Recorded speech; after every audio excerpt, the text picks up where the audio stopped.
For nearly a century, American tanks symbolized battlefield dominance. Today, a single guided missile can erase that advantage in seconds. From Ukraine to the Pacific, new precision weapons are forcing the U.S. military to reconsider how it fights on land. For decades, U.S. armored units formed the backbone of American land warfare. From World War II to Iraq, tanks projected power, protected troops, and broke enemy lines. Today, that assumption is under pressure. On modern battlefields, armored formations face constant surveillance from satellites, drones, and electronic sensors. Once detected, they are vulnerable within minutes. Armored warfare is no longer defined by steel and speed alone. It is shaped by precision-guided munitions, real-time data, and networked targeting systems. The battlefield is becoming transparent, and transparency favors the attacker.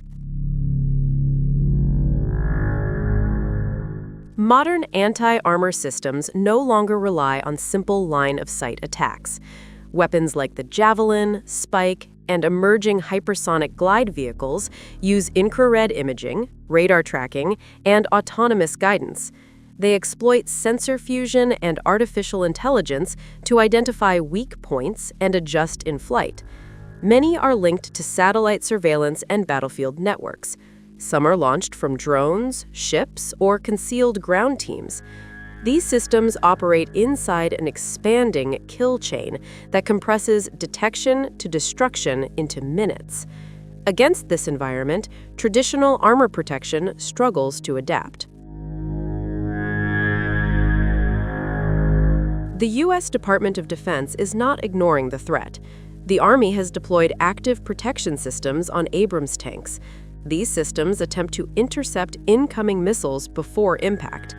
Programs supported by DARPA and the Pentagon explore laser defenses, electromagnetic countermeasures, and automated threat detection.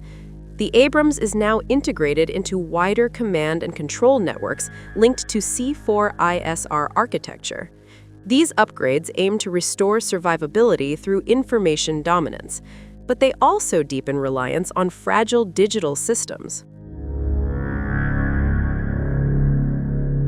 As tanks become smarter, they become more dependent. Digital targeting data flows through radios, satellites, and cloud-based systems. These networks fall within contested cyber warfare and electronic warfare domains. Adversaries do not need to destroy every tank. Disrupting data feeds can blind entire units. Interfering with GPS can misdirect formations. Compromising logistics software can halt fuel and ammunition. The armored force becomes a node inside a broader military-industrial complex that depends on uninterrupted connectivity. Resilience now matters as much as armor thickness. Recent conflicts offer warnings. In Ukraine, relatively inexpensive missiles destroyed advanced Russian tanks. Footage spread instantly through global media. China, Russia, and Iran are studying these engagements closely. Beijing integrates precision strike doctrine into great power competition planning for Taiwan and the Indo-Pacific. Moscow invests in layered missile-drone coordination. Tehran exports guided weapons to proxy forces. These actors seek asymmetric leverage. The message is clear. Heavy armor without information superiority is exposed. The U.S. no longer monopolizes advanced battlefield technology. For Washington, this shift affects more than battlefield tactics.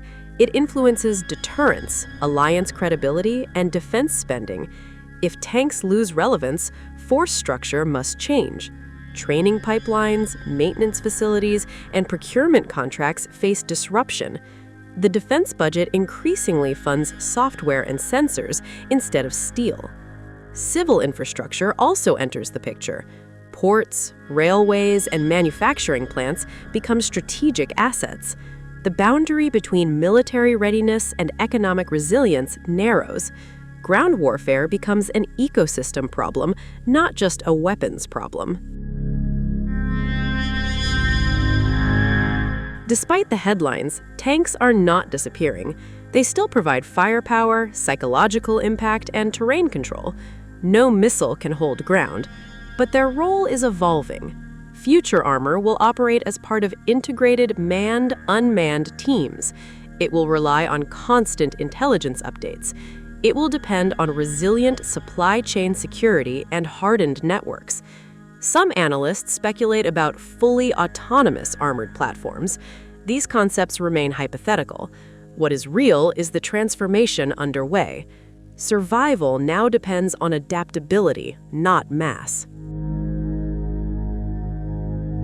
If tanks no longer guarantee dominance, what does that mean for America's future wars?